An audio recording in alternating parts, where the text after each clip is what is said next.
When you have 21 minutes to speak, 2 million years seems like a really long time. But evolutionarily, 2 million years is nothing. And yet in 2 million years, the human brain has nearly tripled in mass, going from the 1¼ pound brain of our ancestor here, habilis, to the almost 3-pound meatloaf that everybody here has between their ears. What is it about a big brain that nature was so eager for every one of us to have one? Well, it turns out when brains triple in size, they don't just get 3 times bigger, they gain new structures. And one of the main reasons that our brain got so big is because it got a new part called the frontal lobe, and particularly a part called the prefrontal cortex.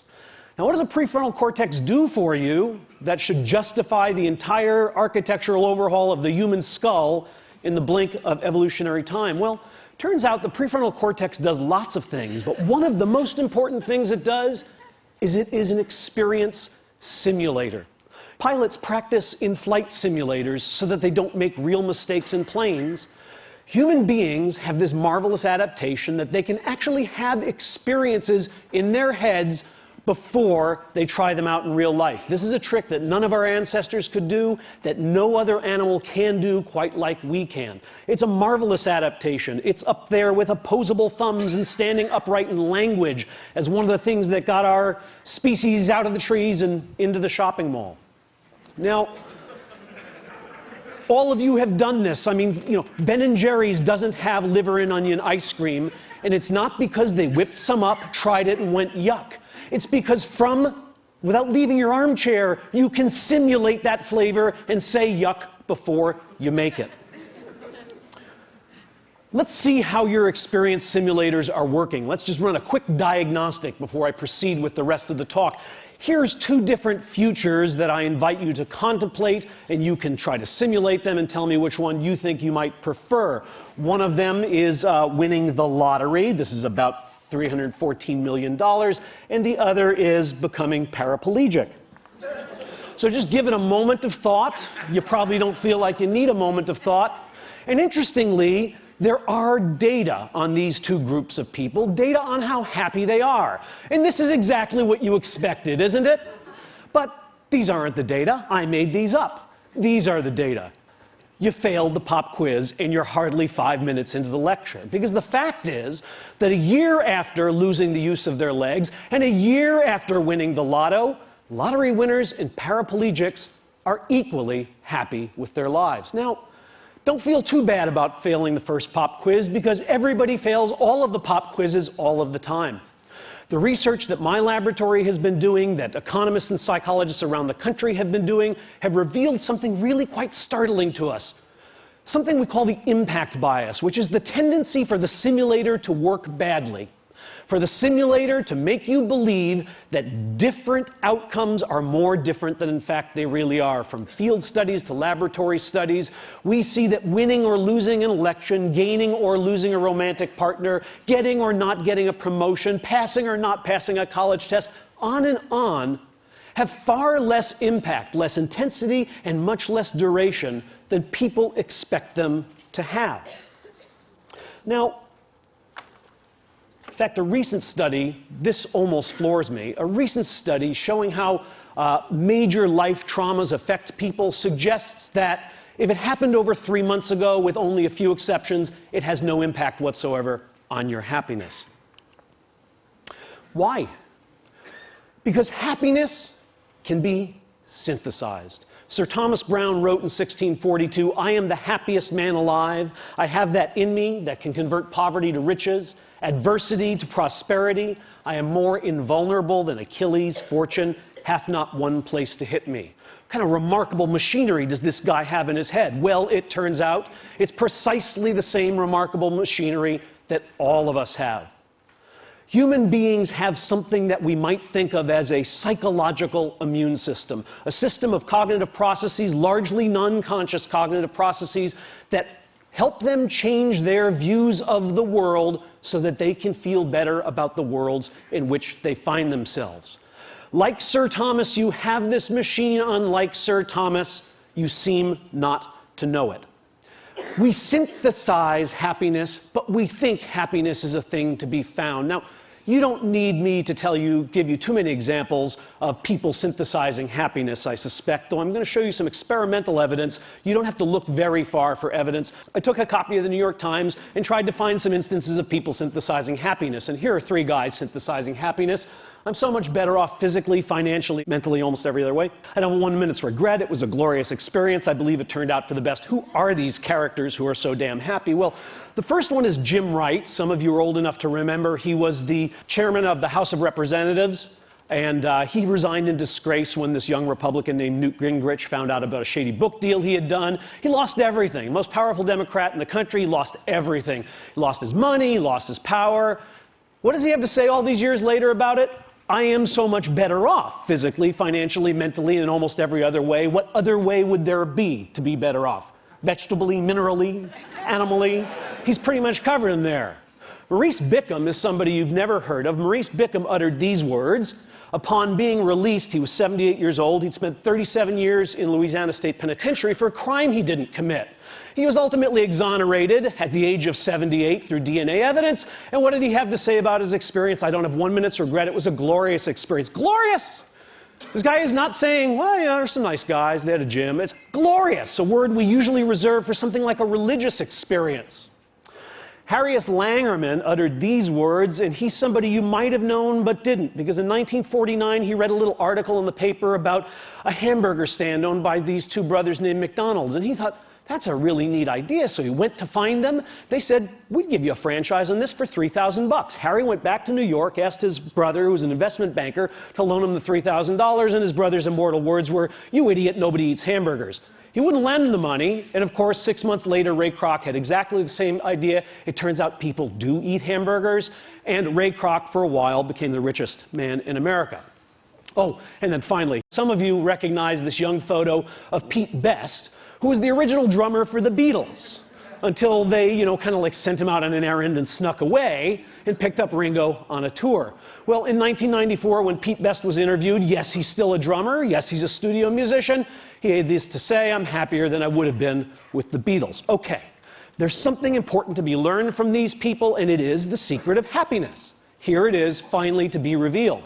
First, accrue wealth, power, and prestige, then lose it. Second, spend as much of your life in prison as you possibly can. Third, make somebody else really, really rich. And finally, never, ever join the Beatles. Yeah, right. Because when people synthesize happiness, as these gentlemen seem to have done, we all smile at them, but we kind of roll our eyes and say, yeah, right, you never really wanted the job. Oh, yeah, right. You really didn't have that much in common with her, and you figured that out just about the time she threw the engagement ring in your face. We smirk because we believe that synthetic happiness is not of the same quality as what we might call natural happiness. What are these terms? Natural happiness is what we get when we get what we wanted, and synthetic happiness is what we make when we don't get what we wanted. And in our society, we have a strong belief that synthetic happiness is of an inferior kind. Why do we have that belief? Well, it's very simple. What kind of economic engine would keep churning if we believed that not getting what we want could make us just as happy as getting it? With all apologies to my friend Mathieu Ricard, a shopping mall full of Zen monks is not going to be particularly profitable because they don't want stuff enough. I want to suggest to you that synthetic happiness is every bit as real and enduring as the kind of happiness you stumble upon when you get exactly what you were aiming for. Now, I'm a scientist, so I'm going to do this not with rhetoric, but by marinating you in a little bit of data. Let me first show you an experimental paradigm that is used to demonstrate the synthesis of happiness among regular old folks. And this isn't mine. There's a 50-year-old paradigm called the free choice paradigm. It's very simple. You bring in, say, 6 objects, and you ask a subject to rank them from the most to the least liked. In this case, because the experiment I'm going to tell you about uses them, these are Monet prints. So everybody can rank these Monet prints from the one they like the most to the one they like the least. Now we give you a choice. We happen to have some extra prints in the closet, and we're going to give you one as your prize to take home.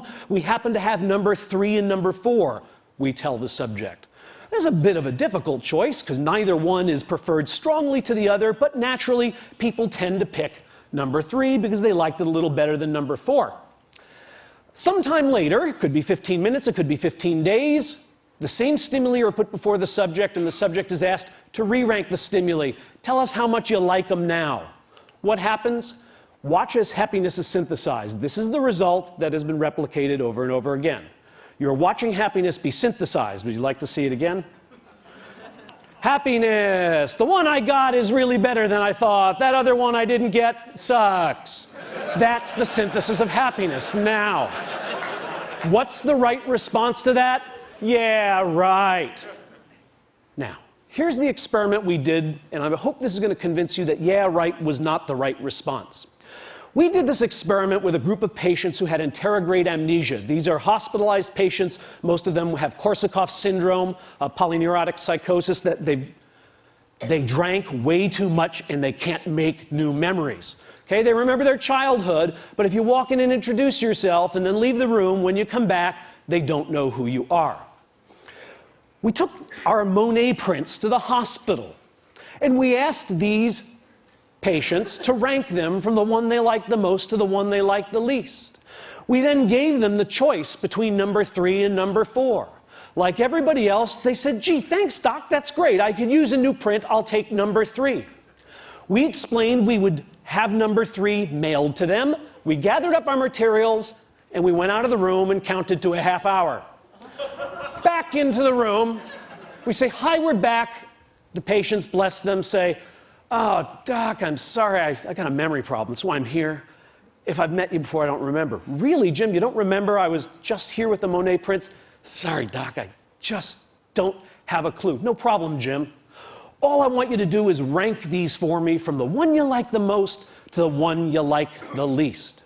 What do? Well, let's first check and make sure they're really amnesic. We asked these amnesic patients to tell us which one they own. Which one they chose last time, which one is theirs. And what we find is amnesic patients just guess. These are normal controls. If I did this with you, all of you would know which print you chose. But if I do this with amnesic patients, they don't have a clue. They can't pick their print out of a lineup. Here's what normal controls do. They synthesize happiness, right? This is the change in liking score, the change from the first time they ranked to the second time they ranked. Normal controls show, that was the magic I showed you. Now I'm showing it to you in graphical form. The one I own is better than I thought. The one I didn't own, the one I left behind, is not as good as I thought.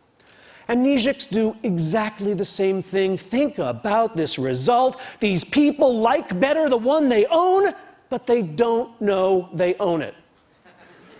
Yeah, right is not the right response. What these people did when they synthesized happiness is they really, truly changed their affective, hedonic, aesthetic reactions to that poster. They're not just saying it because they own it, because they don't know they own it. When psychologists show you bars, you know that they are showing you averages of lots of people. And yet, all of us have this psychological immune system, this capacity to synthesize happiness, but some of us do this trick better than others. And some situations allow anybody to do it more effectively than other situations do. It turns out that freedom, the ability to make up your mind and change your mind, is the friend of natural happiness, because it allows you to choose among all those delicious futures and find the one that you would most enjoy. But freedom to choose, to change and make up your mind, is the enemy of synthetic happiness. And I'm going to show you why. Dilbert already knows, of course. Dogbert's tech support, how may I abuse you? My printer prints a blank page after every document. Why would you complain about getting free paper? Free? Are you just giving my own paper? Egad, man, look at the quality of the free paper compared to your lousy regular paper. Only a fool or a liar would say that they look the same. Now that you mention it, it does seem a little silkier. What are you doing? I'm helping people accept the things they cannot change. Indeed. The psychological immune system works best when we are totally stuck, when we are trapped. This is the difference between dating and marriage, right? I mean, you go out on a date with a guy and he picks his nose. You don't go out on another date. You're married to a guy and he picks his nose. Yeah, he has a heart of gold, don't touch the fruitcake, right? You find a way to be happy with what's happened. Now, what I want to show you is that people don't know this about themselves, and not knowing this can work to our supreme disadvantage. Here's an experiment we did at Harvard. We created a photography course, a black and white photography course, and we allowed students to come in and learn how to use a darkroom. So we gave them cameras, they went around campus, they took 12 pictures of their favorite professors in their dorm room and their dog and all the other things they wanted to have Harvard memories of. They bring us the camera, we make up a contact sheet, they figure out which are the 2 best pictures, and we now spend 6 hours teaching them about darkrooms, and they blow 2 of them up and they have 2 gorgeous 8x10 glossies of meaningful things to them, and we say, which one would you like to give up?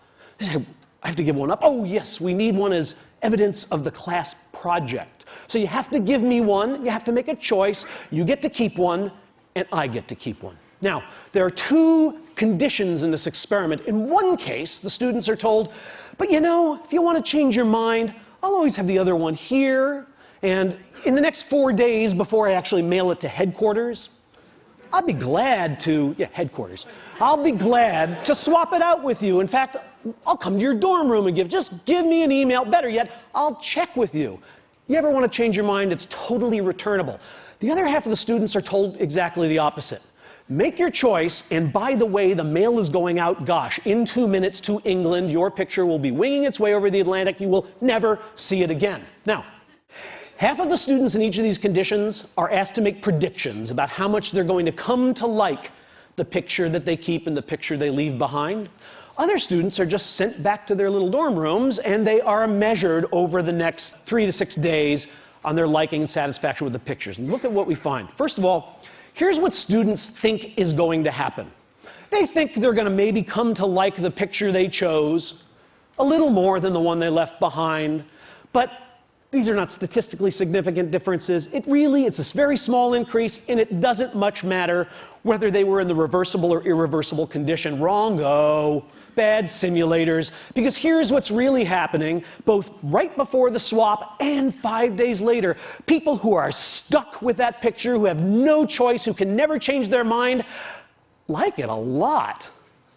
And people who are deliberating, should I return it? Have I gotten the right one? Maybe this isn't the good one. Maybe I left the good one, have killed themselves. They don't like their picture, and in fact, even after the opportunity to swap has expired, they still don't like their picture.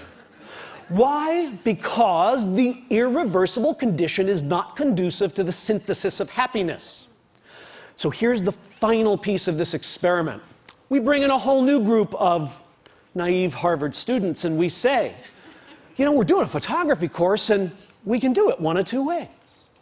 We could do it so that when you take the 2 pictures, you'd have 4 days to change your mind, or we're doing another course where you take the 2 pictures, and you make up your mind right away and you can never change it. Which course would you like to be in? Duh!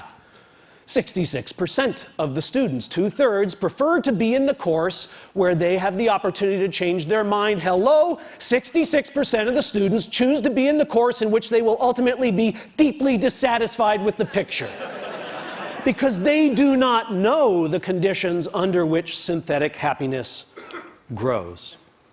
The bard said everything best, of course, and he's making my point here, but he's making it hyperbolically. 'Tis nothing good or bad, but thinking makes it so. It's nice poetry, but that can't exactly be right. Is there really nothing good or bad? Is it really the case that gallbladder surgery and a trip to Paris are just the same thing? Nah, that seems like a one-question IQ test. They can't be exactly the same. In more turgid prose, but closer to the truth, was the father of modern capitalism, Adam Smith, and he said this. This is worth contemplating.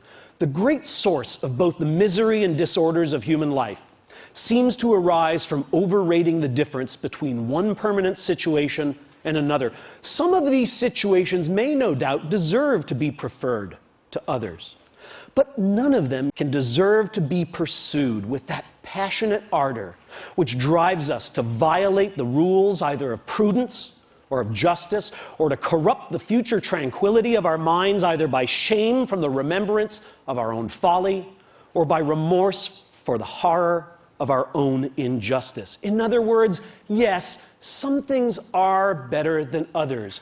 We should have preferences that lead us into one future over another.